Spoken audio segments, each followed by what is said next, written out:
In just a moment, you're about to see police question a 19-year-old guy right inside his home. He appears incapable of lifting an algebra textbook, but as they say, looks can be quite deceiving. Just hours before this police confrontation, Revuckas committed an act so heinous, you will think hell sounds better. Why are police in this guy's house? On January 9, 2024, at approximately 10:02 p.m., emergency dispatchers in Downers Grove, Illinois, received a frantic call. A townhouse on the 6100 block of William Street was engulfed in flames. First responders rushed into the smoke-filled building, expecting a standard rescue operation. Instead, they stumbled into a horrific crime scene.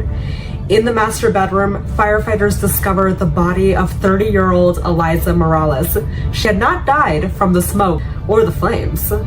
She had been brutally murdered in the cruelest way possible, and her killer had set the home on fire in a failed attempt to erase the evidence. This is her killer, and he's about to act as cool, calm, and collected as possible, so you won't suspect that he just stabbed a pregnant woman 70 times and left her in flames to die just hours before. Here is the actual raw footage of the police coming face to face with this evil twat. You're going to see a performance of complete stone-cold oblivion. Hey, Nedas. Nedas? Nedas. Nedas, sorry. How's it going, This man? is Andy. I'm My name's still. Andy. I'm Nick. Kitty. Nick. Keep it on. So just to give a little background, the police are at his place because he bought a car from the victim, Eliza Morales, and her husband. They were both kind of facilitating this transaction together.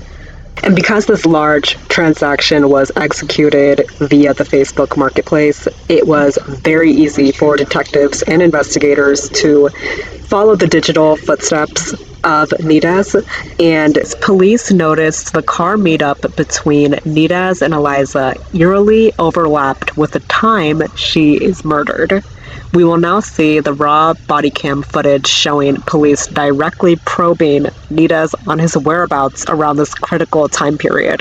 Nedas maintains a creepy, calm composure throughout the questioning, and it is astonishing given the brutality of this crime. Nedas. Nedas, sorry. How's it going, man? This is Andy. I'm My name's still. Andy. I'm Nick. Kitty. Nick. Keep it on. Hey, the reason we're here, sorry about you today, man. We're just trying to ask about that car. You bought that car right there? Yeah? Well, when did you buy this car? Saturday. This past Saturday? Yeah, this Saturday. Okay. Or, yeah. This past Saturday? So how'd you find that car? Like, how'd you... Facebook Marketplace? You were just searching for a pickup truck? Or... And then you found this one? For how much was it for? 2200, but it got the guy on 1600. Okay, and you met the guy in person or negotiated in person? Who'd you meet there with? My girlfriend. You, your girlfriend, you, and just one guy? No, You bought just it me from? and her. And- Oh, I bought it from one single guy. A guy by himself, and then he negotiated there? Yeah. You bought it cash? Yeah. I threw him an offer and that was it. Okay, how much you buy it for? 1600, like I said. 1600, and then you guys drove home that day? Yeah. With the truck? Yeah. Okay, and then you guys have any recent contact with him between Saturday and today? I gave him his license plate back. When did you give him the license plate back? Yesterday. Sorry, man. I'm not trying to make you nervous. I'm just scooting past you here. You're fine. Yesterday? Mm-hmm. What was yesterday? What, Monday? Monday? I mean, forget, today's Monday. I'm sorry, Tuesday, or Sunday. So No. What time is it? Today's still Monday. Sorry, what's Yeah. I plowed hard. Yeah, so Monday. So today, early today? Yes. So what did you do? Did you call him on the phone or Facebook message him, or what did you? I messaged him. On Facebook Messenger? Okay, and then what did you tell him? Like, hey, I got. What did you tell him? Because he told me to either tell him when I'm passing through to just drop it off with the mail thing or give it to his wife. Okay, and then you said fine. And then just walk me through, man. So you, what time did you end up giving them like the license plate? I think I texted him at 5:15, and they're just like right around there. 5:15, and you were in the area, or? Yeah, because I was working in Lombard, and it's Okay. same shit. And then you said, so you pretty much bought it where he lives? That where you bought the? Yeah. You know the address by any chance? 2-3 something. Okay. It's behind some dealer, because I remember I went to the dealer Yeah. back. So we had some dealership over there? He sent me the wrong address, so I kept going back and forth between dealers. Okay. So then did you meet with anybody? Who'd you give the plate to, or? Yeah, the wife, I gave it to her at the door, and then she gave me a bill of sale. You got the bill of sale with you too? I should. So you didn't get no bill of sale on Saturday? No, because I forgot. You usually don't need a bill of sale, but Okay. Yeah, it looks like you forgot the plates. You forgot the plates. You get a lot he of stuff, texted right? me, he forgot the plates, and I've been fucked over before because someone will take the plates and go through tolls or take it through tickets. Yeah, I get what you're saying. So you came in there, you saw the wife? Yeah, at the door I gave it to her. At the door of the apartment or the whole complex? Complex, like You were still outside? gate, if you call it. Sorry. So you came to the front, like just the vestibule, and you gave her the plate there? Do you remember what she was wearing? Black. Like black clothing or Yeah, like a black sweater. black sweater? Was she by herself? From what I know, I don't know. Okay, was she actually normal? I mean, when she came out? Yeah. She actually normal, she was okay. And you handed her the plate? Yeah. And you know exactly what time it was? You had your phone, maybe you called her at that time? Can you see what time I it didn't was? know, I didn't call her. How did she know you were outside? At the little gate, because they have the names, so I just paused it. Okay, and you just buzzed the name and she came out? Because he said it was your wife, I feel like, because then I'd call him and then he'd call her. Unless he gave me his wife's number, I think. So. Do you have the Facebook message app between you two? Just to confirm? I should. I know this seems like a lot for buying that car, but we're trying to put everything on the timeline here, man. You're very helpful for us right now. Well, my phone keeps. The car's been working fine for you, though? Somewhat. Yeah, $1,600 car, right? You buy it. Yeah, it's 600. No, I bought that one for myself. To drive it. It's pretty good. The biggest thing is just on the highway, it's a little shaky. Yeah, I just told them I'd be there around 5. So it's about to head out to work in mid-shift? Whose number is that? Is that his? I don't know. I never called it or texted I'll it. text you when I'm close by. Just I'll be there around told me 4:10. so Does that work? And then he questioned you, Mark, Yeah, 5:10? Why? He didn't want 4:10? No, because it was 4:30. Ah, I gotcha. I completely forgot. 5:10, yeah, sorry. Yeah, sounds good. And that was it? What time did he send that? 4:38. 4:34. And you got there 5:10, 5:15. and everything was fine. Yeah, he's Okay. been working. You didn't go inside the apartment or anything like that? The audio here was redacted by the police, so I'm just fast forwarding this part. At this point in the footage, the police are asking if he entered the victim's apartment. And this is a critical point in the conversation because the murder happened inside her apartment. And you could just see through his body language and throughout the entirety of this conversation, he kind of just brushes off his shoulder figuratively and just nods, shakes his head. His hands are going all over the place. He looks like a mess, and really, he's very good at acting very detached. You know, it's just kind of crazy. So I'm going to play the footage now. I don't know. I didn't go past the little dining room table, if you will. Yeah. So you walked into the apartment and you were in the dining room table. You didn't go past that, you said. And then she wrote it out, and then I forgot what. It was either the wrong address that wasn't on the title. I think it was like the current address. So then I had to rewrite it. Okay. As your address or what? Or no, her address, but like the old one, not the current one she had. Okay. I'm just going to reiterate what you just told me, just to make sure I got everything timely correct, okay? You have the license plate for the vehicle, and then you communicate with the seller. Do you know his name by any chance? Starts with no. on Saturday, and then he realized that you still have the plate on. He still has the plate. No, you So you realized guys- instantly. Yeah, so you guys rearranged to drop it off today on Monday. You texted him you'll be there like around 5:10 p.m.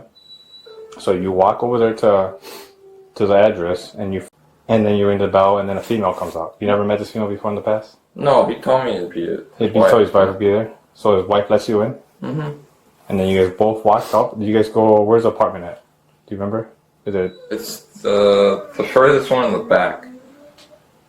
If you get what I mean, like. So it's on the first floor or second floor? Oh, first floor. First floor, falls on the back. So you walk all the way over there.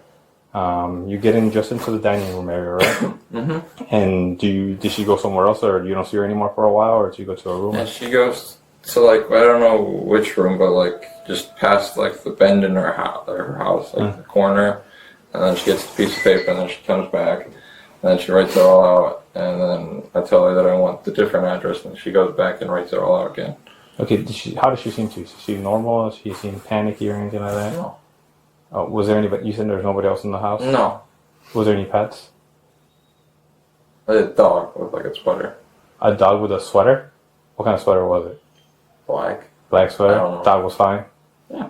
Dog was fine. Was he a mean dog, or was he a playful dog? He kind of sat in the corner and did nothing. And Oh, so he like Very obedient, or what? Quite calm? she didn't really say any commands. It was just in the sense of like Gotcha. very How long were you in the apartment for? 5 minutes maybe. 5 minutes? Do you Just kidding. have the that bill of sale that she wrote up? I'm pretty sure I lost it. You just got it like a couple hours ago. No, I got it a couple hours I ago. just worked like 36 hours. Oh, wow. I mean, like, she wrote it up for you, right? Mhm. And then, did you guys do 2 copies where she kept one, or she just did one? No, I usually just have. I know people do the dual copies, but I always have one.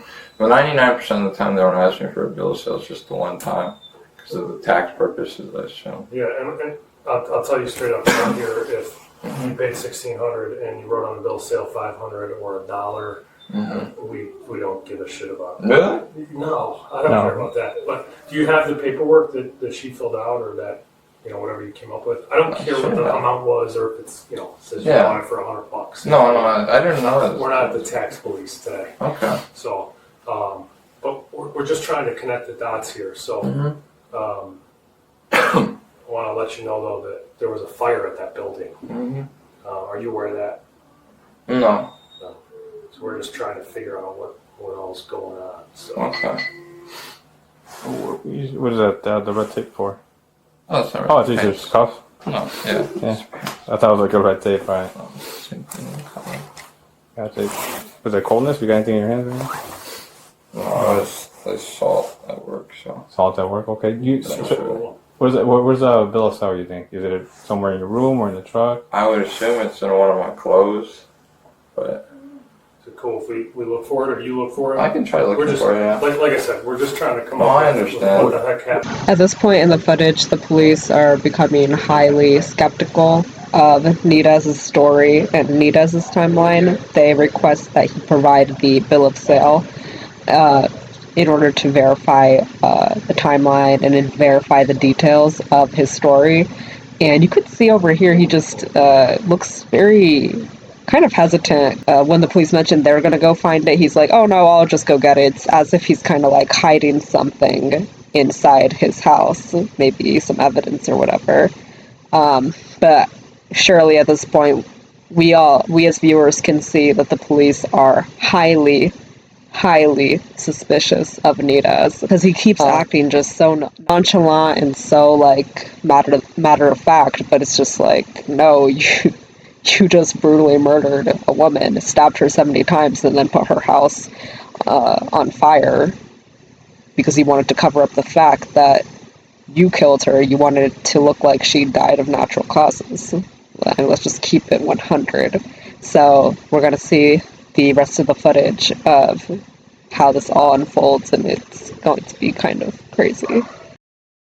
Come Oh, up I with understand. what the heck happened. I there just- today. We're just trying to get a timeline where the fire started, so at least, like, at this time, it didn't happen, so it happened after 5:10 or whatever you were right. You said you were there 5 minutes, 5:20, 5:25, It was a little bit later. It wasn't on time, but Gotcha. And then she was wearing, you said, black sweater?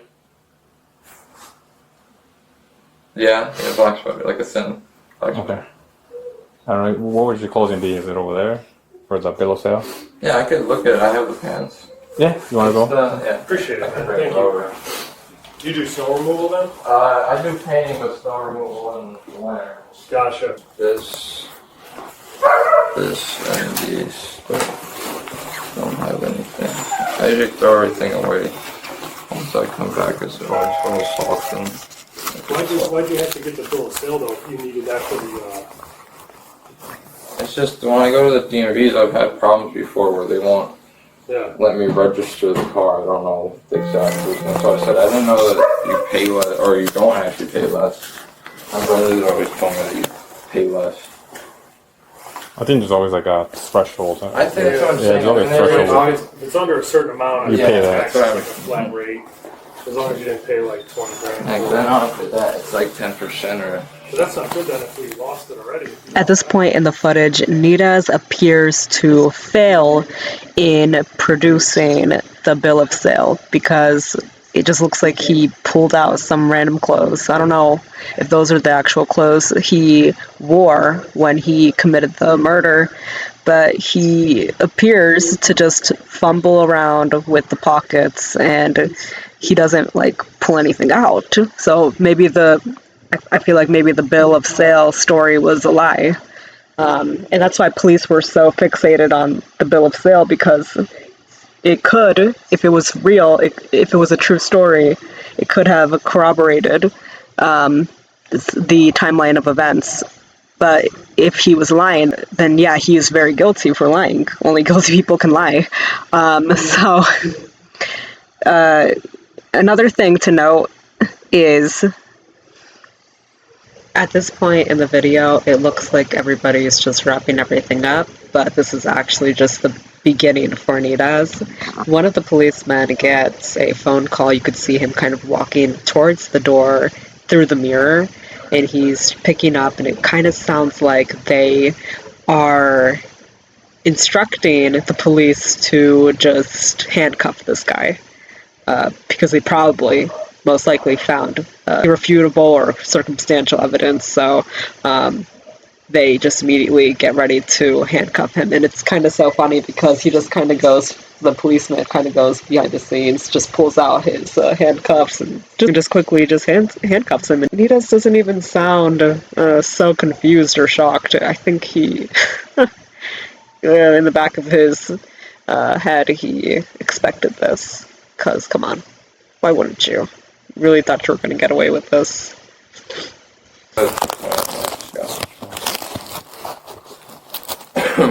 Thank you for coming out for us in the middle of the night. It's very helpful. I'm just trying to make sure to figure out the timeline and all that. Yeah, I mean, like I said, around 5:20, I get it and then I leave. Okay, alright. Because that truck stalls out on me. Did you drive the truck there? Did you drive the truck Yeah. there? You drove the truck there and it was fine? Right now? When I brake really hard, it stalls out. I don't know. No problem. It's like in a sense of the whole truck shuts off. It's a 94 truck. No, I know that. It's Okay. truck shit. Okay, one last thing from me I can ask for you. Is it okay if we go search your car to make sure everything's okay in the car? We're not looking for drugs. We're not looking for any of that. We're not worried about that.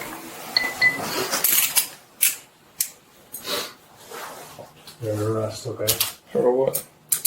Can I put a sack Explain in on? just a second, okay? Just take a deep breath. You got your phone with you? You want me to give it to you? Go ahead and step forward. We're maintaining, alright, 95. Take them out. Well, let me Yeah. search them first. No, he's gonna go here. The handcuff moment was delightful, but it will also sadly be the best part of this story, because when you hear the exact details of what this thing did, I'm betting even the most stone cold people might crack. Now let's all get ready to delve deeper into this terrifying case. How this all unfolded really got to me. I instantly began visualizing my emotions through art. As such, throughout the background of this video, you will be seeing me working on a live portrait that starts as a whisper but builds up in intensity. This artwork is symbolic of those intrusive dark thoughts we all have when we're alone, the kind that act as oxygen, turning a spark of anxiety into an uncontrollable flame. And just as a side note, on top of being a YouTuber, I am also a digital artist who is on a journey of just creating a library of art collections, and it's always just been a life passion and hobby of mine, on top of like discussing true cases like this, which I absolutely love doing. The combination of these two hobbies is just why I created this channel. I find a lot of meaning in doing this. So if you would like to support me, please check out my Fourth Wall art store linked in the description below. These eye-catching and breathtaking portraits are highly versatile, and they can be used for any occasion and any environment. They come in physical and digital formats. If you have any questions regarding my artwork or anything, feel free to connect with me via my social media links, and I also have my business email address in the description below. All right, 3, 2, 1, let's get back to the video. Eliza Morales was a dedicated medical professional who worked at Lurie's Children's Hospital and tragically was 5 months pregnant with her second child when she died. The DuPage County coroner's autopsy would later reveal the sheer brutality of the attack. Eliza had suffered approximately 70 stab wounds, primarily concentrated around her head and neck. Head and neck wounds are the most life-threatening because they house vital, irreplaceable control centers and the body's primary conduits for oxygen and blood flow. Damage here instantly comprises essential life functions. It is my thought that this was not just done to hurt somebody. It was done with the intent to end somebody's life, and over something so freaking trivial, which we will go over soon. Defensive wounds on her hands showed she fought desperately for her life. We can only imagine the high volume of fear, pain, and confusion this young woman faced in her final moments, not to mention that she was also fighting for the baby inside of her. Court documents noted specific, deeply invasive wounds, including 2 stab wounds that went completely through her cheek and into her mouth, as well as 1 stab wound that went entirely through her left ear. Ugh, it just sounds so brutal. Prosecutors noted that there were burns and severe bruising located in her genital area. A sexual assault kit was administered, and Revuckas, the guy who was accused of killing her, denied assault, and he was not charged with a sex crime. As if this ordeal weren't nightmarish enough, forensic teams found soot in her airway, proving she was still alive when the fire was intentionally lit in the house. The unborn child did not survive, not surprisingly. The coroner ruled the cause of death for the 5-month-old unborn baby girl as intrauterine fetal demise directly caused by the mother's severe injuries. Notably, forensic teams found no direct knife wounds to Eliza's midsection or stomach. The baby died as a systematic result of the mother bleeding out from her head and neck trauma. Investigators quickly realized that this was a targeted and deeply personal attack. How did a pregnant healthcare worker cross paths with such a sadistic killer? The answer lays in a digital paper trail on Facebook Marketplace. Eliza and her partner had recently sold a dark red 1994 Ford Ranger pickup truck to a 19-year-old Westmont resident named Nedas Revuckas. Nedas Revuckas responded to the listing the exact same day. Revuckas met up with Eliza's husband over the weekend to inspect the vehicle. The exchange went smoothly at first. Revuckas handed over the money, took ownership of the truck, and then just drove it home. Revuckas, however, suffered severe buyer's remorse. He claimed the truck had mechanical issues and began aggressively demanding his money back. Text messages revealed an escalating pattern of harassment. Buyer's remorse is a deep sense of regret, anxiety, or fear that occurs immediately after making a significant purchase, often triggered by a sudden feeling of financial vulnerability or mismatch between expectation and reality. Psychologically, it stems from cognitive dissonance, a state of mental discomfort caused by holding conflicting beliefs, such as the desire for an object versus the sudden realization of its financial burden or hidden defects. When a buyer perceives that they had been deceived or have made an irreversible financial error, this anxiety can rapidly spiral into intense feelings of helplessness, panic, and betrayal. In psychologically unstable individuals, this distress can manifest as extreme projection. Instead of processing the regret internally, the individual externalizes the blame entirely onto the seller, transforming an everyday financial frustration into a perceived existential threat that triggers an explosive, violent grievance. On the night of January 16th, Revuckas' buyer's remorse got the best of him, and he decided to take matters into his own hands. He drove to Eliza's home, armed with a knife, with the sole intent of forced confrontation. The explicit purpose of this second encounter was to return the seller's license plates and officially obtain the truck's bill of sale. At approximately 5:30 p.m., building surveillance video captured Eliza Morales meeting Revuckas at the entrance. Because they needed to remove the license plates from the truck, Eliza was seen handing Revuckas a screwdriver to complete the task. Minutes after receiving the tool, camera footage showed Revuckas walking back inside the building corridor, holding the screwdriver. At 5:47 p.m., camera footage also captured Eliza's apartment door opening. The court proffer noted a visible struggle at the threshold as Eliza was seen desperately trying to push him out and close the door. Revuckas easily overpowered her and forced his way inside, and he then launched the 70-stab attack and subsequent fire. The door handle can be seen turning from the inside, appearing as if somebody is trying to open the door and get out.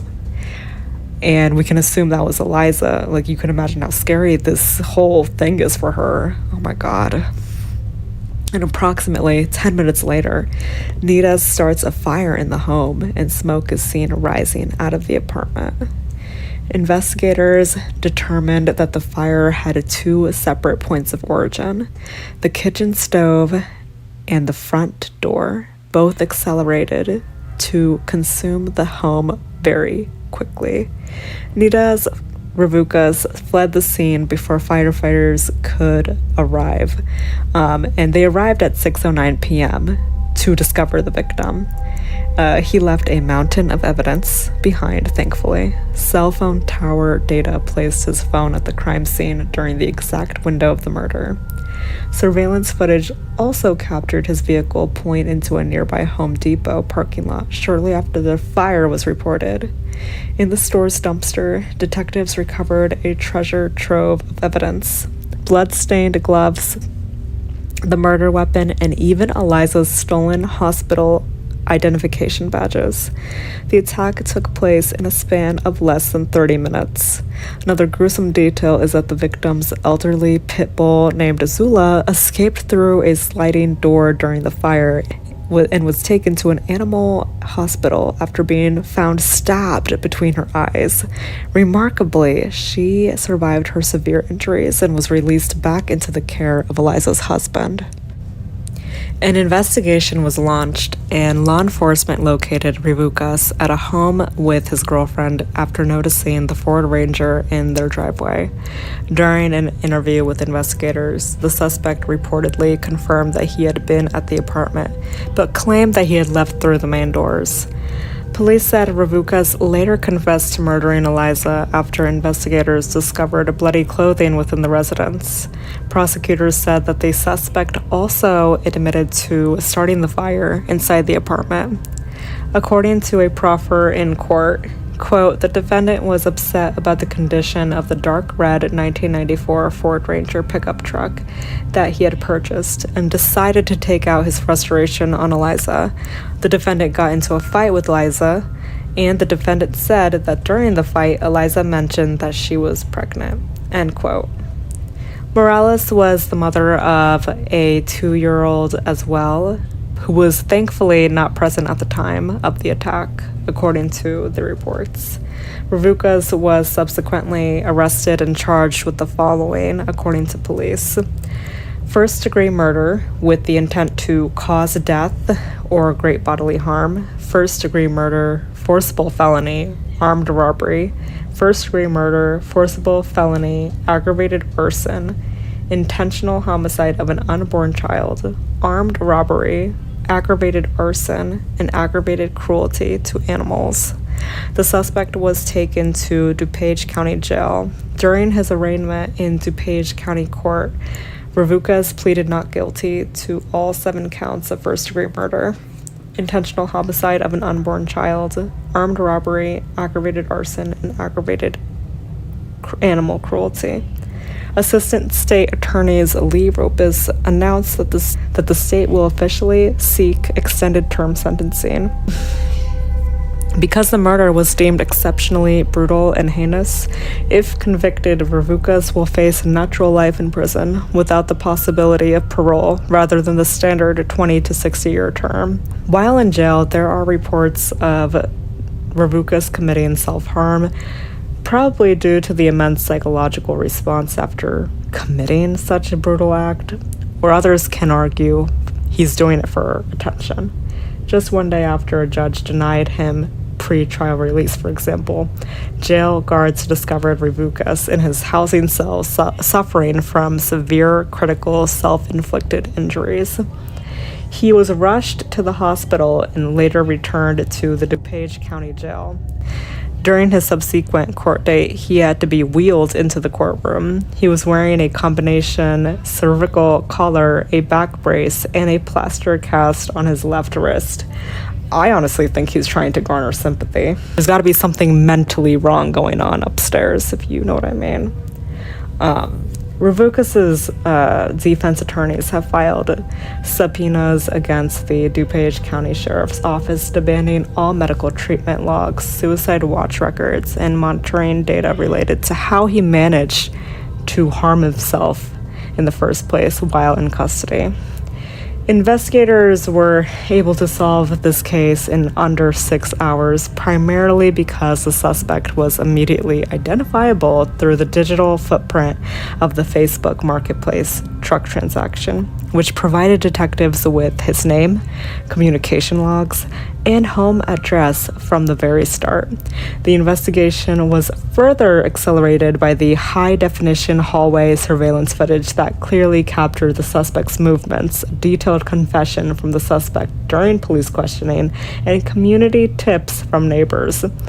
This confession guided detectives to an outdoor trash can where they quickly recovered a bag containing the suspect's blood-stained clothes, blood-soaked gloves, the victim's destroyed phone, and her hospital work ID badge, as well as her husband's debit card.